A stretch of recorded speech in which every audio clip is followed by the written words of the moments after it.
Hey guys, what is up? It's Dusty here, and welcome back to another crypto video. Today, we're giving away $100 worth of crypto if this video can get 1,500 likes within 24 hours. So make sure you press the like button, make sure you are subscribed, and make sure you comment something down below. Having said that, Kraken is the latest exchange to suspend XRP trading. It joins Coinbase, Binance US, and others in suspending XRP trading after the SEC sued Ripple Labs. I think it's now really been confirmed that it's really all versus XRP. It's really looking like that. And even though I'm personally not really thinking about selling, you should always look at your investments logically and not with your faith, with your heart, basically. And if we look at it logically, there is a chance we're going to see a little bit of a drop. There is a chance. Why? Because a lot of these places are going to stop the trading, and thus it could be that some US investors are a little bit afraid that they cannot exchange it anywhere anymore.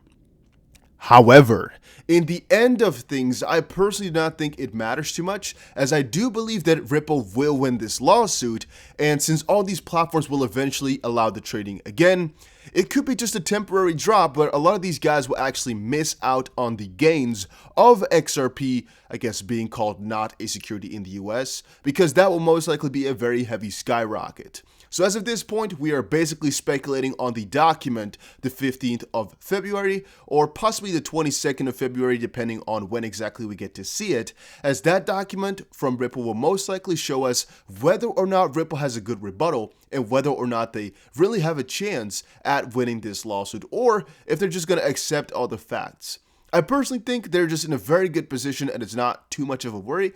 However, looking at all these negative Nancys here in this space trying to push XRP down, it really does make you feel some type of way. It's definitely a test of patience. It's definitely a test of for your hands, basically, to see if you have strong hands. But in the end, it's also, I think, a very fun aspect of crypto where you're sweating the whole time. And if you've been here for a couple of years, you know what this sweat feels like. You've been sweating the whole time, just waiting for one little spark of hope. And once you get it, oh, are people going to go bananas on it? Again, for XRP, that's going to be the lawsuit. Then, just like Ripple's XRP, Biden's SEC chair nominee Gary Gensler to go after more unregistered securities.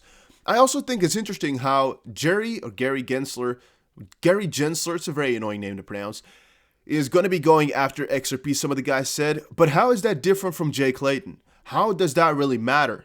We thought there would be a positive guy coming in. Okay, it might be a negative one. Who really cares? Because in the end, guys, Ripple will prove themselves right, hopefully. So it doesn't really matter who's at the SEC. Even if it was Biden himself just ruling it, or I don't know, Warren Buffett, they couldn't get it down. That's the bigger point. You may be very much against it. It doesn't mean you actually can win. It just makes things possibly a little bit more difficult because now they're not going to drop the suit or they're not going to take it easy. But like they would have done that regardless. Even if Gary was very positive on XRP, they would have still put this lawsuit through. So it's not like it matters at all since it's already filed right now. And the only thing that they could do is put a little bit of an extra step once this lawsuit has gone out, or take an extra step at also going for some different crypto projects right now. But that wouldn't really affect XRP too much. So still, again, talking about that one, not too worried. Also, guys, if you're from the US, make sure you check out Webull. A link is down below. I think if you deposit $100, you get 2 or maybe even 4 stocks for free. So go check it out. A link is down below. You can trade crypto and stocks on there. And make sure you check out GSX. It is the world's first gold-backed coin. It's called a growth coin in the sense that they have backing right now. They have gold and gold-rich land. And since they'll be mining more and more and more, the backing of this coin should also keep going up. And right now, it is just 10 cents plus 22% bonus, or 21 plus 5% bonus for using my link. And you also have staking on the platform. But if it does hit some of these exchanges, and if the backing does keep going up, again, what if we just start at 40 cents? I'm talking what if, all right? It's not a guarantee, but I'm hoping for that. That's why I'm putting a couple $1,000s in. I'm just trying it out. What if we go to 40 cents? That's an instant 5 times my money in just 2 months or so. When is it going to launch? I think 2 months from now. So yeah, I'm basically speculating on that. And I've talked to the team quite a lot. These guys, they respond to most of my questions. Everything looks pretty good. So that is that. then big institutions are the only ones interested in Bitcoin. Oh, sorry guys, are only interested in Bitcoin, says NYDIG CEO. So I've already kind of gone against this a couple of times in videos before, saying how this is really the stupidest argument anybody could make. It's not really an argument, it's a conclusion basically, but one of the stupidest conclusions that people could pull, as it's just the majority of what they're purchasing right now is Bitcoin. We've seen with Grayscale that they're also buying different crypto assets, but you should consider most of the crypto space right now is really tied to Bitcoin. And here I saw an article on Bybit here which said, everything correlates to Bitcoin, much like in the US equity market, everything correlates to the dollar. Now think about this for a little second. If everything correlates to Bitcoin, it is very handy to really get that asset because it's the biggest mover, right? It's really the market maker basically. On a different end, I think you should all also notice and realize there's also then in this exact statement a lot of potential for XRP, since everything in the cryptocurrency market correlates to Bitcoin, which is really one of the worst currencies out there. Store value, one of the worst currencies, is actually really strange if you start to think about it. I mean, if people really start to use XRP like we are thinking about, then it could well as well be that a lot of other coins are going to be correlated to that one, as it could be one of the biggest pairs out there in the crypto space too.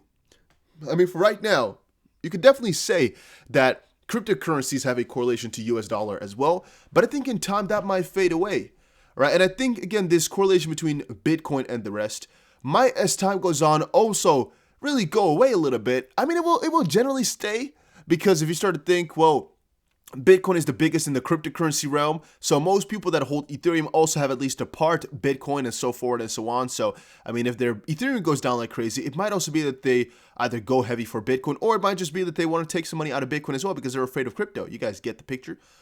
But, you know, with all of that combined, if you kind of start, I just have kind of been adding up things. XRP has then a lot of potential to also be like the middle, basically, because I'm also wondering, what if they just get more... there we go. I was waiting on that for a freaking age, for a freaking half a year. And finally, we got it.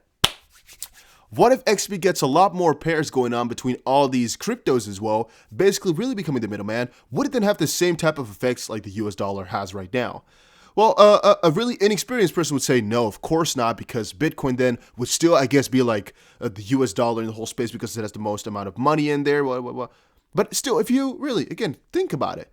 What if XP had the most amount of pairs out there, is basically the most used, the most liquid, and really something that people use for the payments and want to hold all the time, where Bitcoin is just a speculational piece?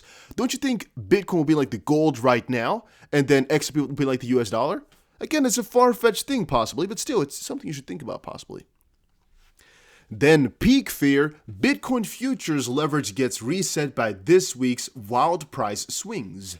Bitcoin futures leverage is dropping steeply, indicating that traders are fearful or uncertain about the Bitcoin price trend.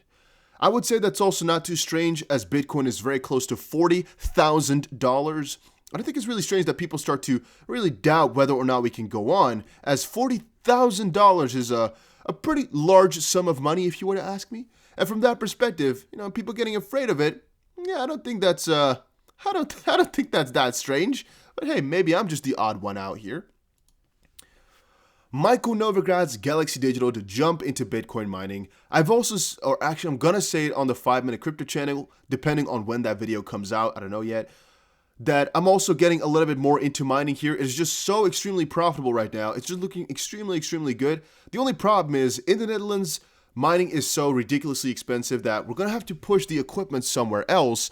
And of course, if what we've heard here from all this peak fear is true, then it could be that the mining is going to be not so nice anymore in a very short amount of time. However, I'm also thinking maybe I should just buy the equipment, go for Bitcoin for a little while, and then if Bitcoin doesn't become profitable or just kind of takes away from the allure, I'll just go to something else. To a certain degree, I'm like, well, if it really costs me power, basically electricity, to mine this, and the equipment, but the equipment, you could also use for different currencies. The power, I guess, is always renewing, basically. Then it's still a pretty good way off, because if I were to buy crypto or mine it, the only difference is then I'll just pay for the power after a month, I guess, while I keep getting the crypto, if I'm in a pool, that is. And, yeah, that's basically the way off. Otherwise, I would buy it instantly and then I have to speculate. Otherwise, I'm just getting it piece by piece by actually working for it. On a different end, though, if you're mining, there's an income tax. If you're holding crypto in the Netherlands, it's capital gains, basically. But that is 2% a year, and the income is about 50% on all your income. So from that perspective, meh. But, yeah. Then, let's see here. Bahamas-based Deltec Bank holds a large Bitcoin position. It is true that they hold the majority, once more, Bitcoin, but it's not the only one. And I think it's mostly because that's the most popular and what they're hearing too much about. Also, a lot of it is just for clients, by the way, even if banks do hold it. And here, Goldman Sachs reported to look into investing crypto assets. As time moves on, a lot of these guys were, first of all, very negative towards crypto. Right now, they're starting to ease up towards crypto, saying, oh, it could be good. We're going for Bitcoin. And eventually, altcoins all the way. Is just a matter of time, in my opinion. But guys, that was it for today's video. Hopefully you all enjoyed it. If you did, make sure you press the like button and subscribe. And I will definitely see you guys again in another crypto video. Take care, everybody.